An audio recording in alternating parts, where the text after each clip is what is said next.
A girl was running across a sunlit meadow. She was wearing a white lace dress, pink bows in her curls, and holding a butterfly net. She was happy and content.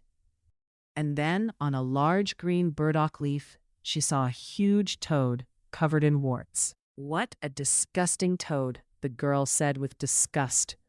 "Heh-heh," the toad cleared her throat. "Did you know I'm an enchanted prince?" "That can't be," the girl said incredulously. "That's true," the toad confirmed. "An evil witch has bewitched me and my vast kingdom. I'm young, beautiful, and rich. If you break the spell on me, I'll marry you and we'll live happily ever after. I will carry you in my arms and give you flowers every day." "And how can I break the spell on you?" asked the girl. "It's not easy, because the evil witch cast a complex spell.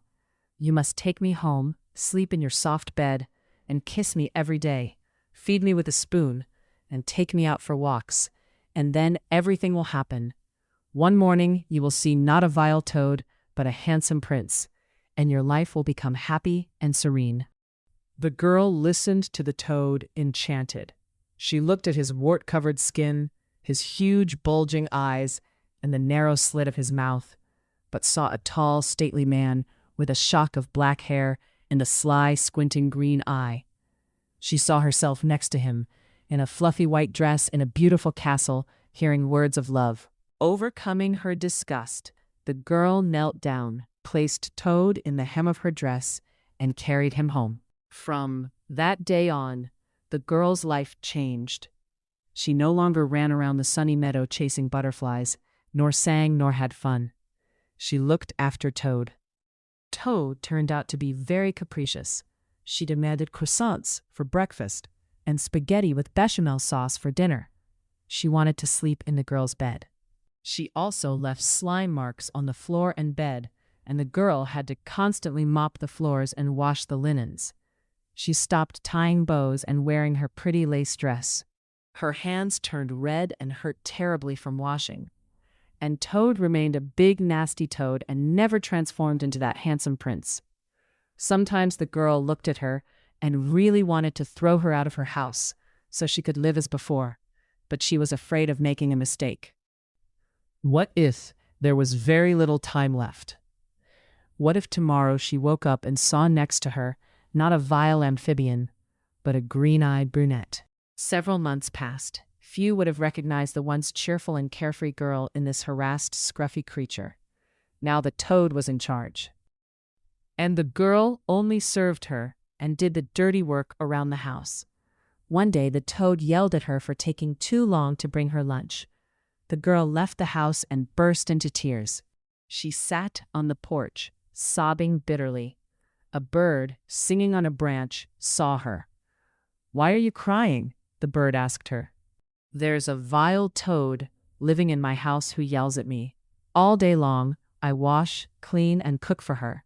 I'm so tired, and I don't want to do this anymore." "Whose house is this?" asked the bird. "Mine," answered the girl, wiping away her tears. "Who brought this toad to your house?" "I did," the girl said sadly. "Why?" asked the bird, surprised. "She promised me she'd turn into a prince if I courted her. But many months have passed, and nothing has changed."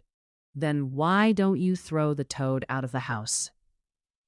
"What if it's true, and she'll soon turn into a prince, and I won't live to see her for just a little while? I've already spent so much energy. It would be a shame that I didn't live to see her for just a little while."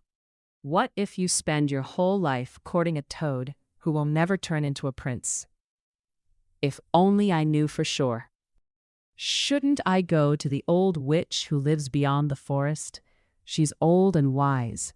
Maybe she can tell me whether the toad will become a prince or not." The old witch lived beyond the forest in a ramshackle hut. "I'd like to know whether I'm missing the opportunity to marry a prince." The witch took some chicken giblets, bat eyes, and marsh grass and began to tell fortunes. She shook her gray head and stared into her pot, from which thick, stinking steam rose. "It's just a toad. Don't waste your time. It will never become a prince." The girl left the witch sadly. She walked for a while, her head down, and then an idea occurred to her. The witch can be wrong. What does this old woman know about princes? I need to go to the good witch. She'll tell me for sure. The good witch lived in a beautiful castle with pointed windows and high turrets. I'm so tired, the girl told her, but I'm afraid that if I drive away the toad, I'll never marry the prince. The witch shook her head and asked for one day. She divined by the moonlight and the stars, deducing complex formulas from the clouds. The sorceress shook her head and asked for a day. She read the moonlight and the stars, deducing complex formulas from cloud curls and white daisies. And the next day, she delivered her verdict. It's just a toad, she told the girl. It will never become a prince. You'd better take it back to the meadow. The girl listened to the sorceress in silence and left. But inside, she was seething with indignation. They envy me, she exclaimed, stepping outside. Of course, everyone wants to marry the prince. I know them better. I feel like I'm not doing this in vain. And the girl returned to the toad. She endured many unpleasant words for being gone for so long and not feeding the toad during this time. She scrubbed the slime from the house, cooked dinner, and gave the toad a bath. The toad was pleased. Large, brownish green and covered in warts, it lay on the lace pillow in the girl's crib. The girl herself couldn't sleep with Toad, and had long since given up her place. She slept on the narrow couch in the kitchen. Before bed, she thought, as usual, about how wonderful her life would be when Toad turned into a prince. She thought of names for her children, and wondered what flowers would grow in her garden. With these sweet thoughts, she fell asleep, and she had a dream. She was walking along the path to her little house and saw that it was dilapidated and crumbling, the windows dusty and dark, and an old woman was sitting on the porch, scary and shaggy, like a forest witch. And the old woman looked at her and beckoned her with a hooked finger, and the girl wanted to run away, but her legs wouldn't obey. She approaches the old woman, who looks at her with her faded, dull eyes, and asks, "Do you recognize me?" "No," the girl replies, frightened. "I've never seen you before." Cough, cough, I am you. For many years I courted Toad, waiting for her to become a prince. Everyone told me she was just Toad, but I didn't believe anyone.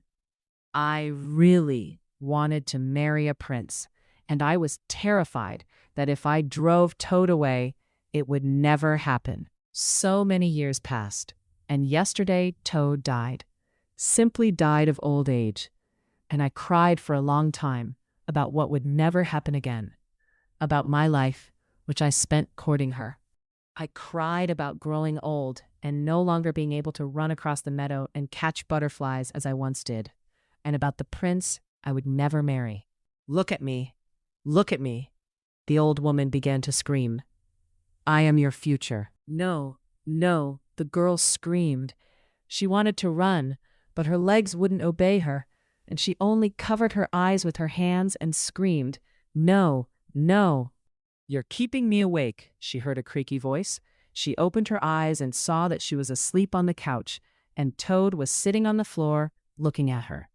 Take me to bed and be quiet, Toad commanded. The girl looked at her, and the phrases spoken to her by the bird, the witch, the sorceress, and the old woman in her dream swirled through her mind. She got out of bed, picked up Toad, walked to the door, and opened it. Toad sensed something was wrong. Hey, where are you taking me? She screamed.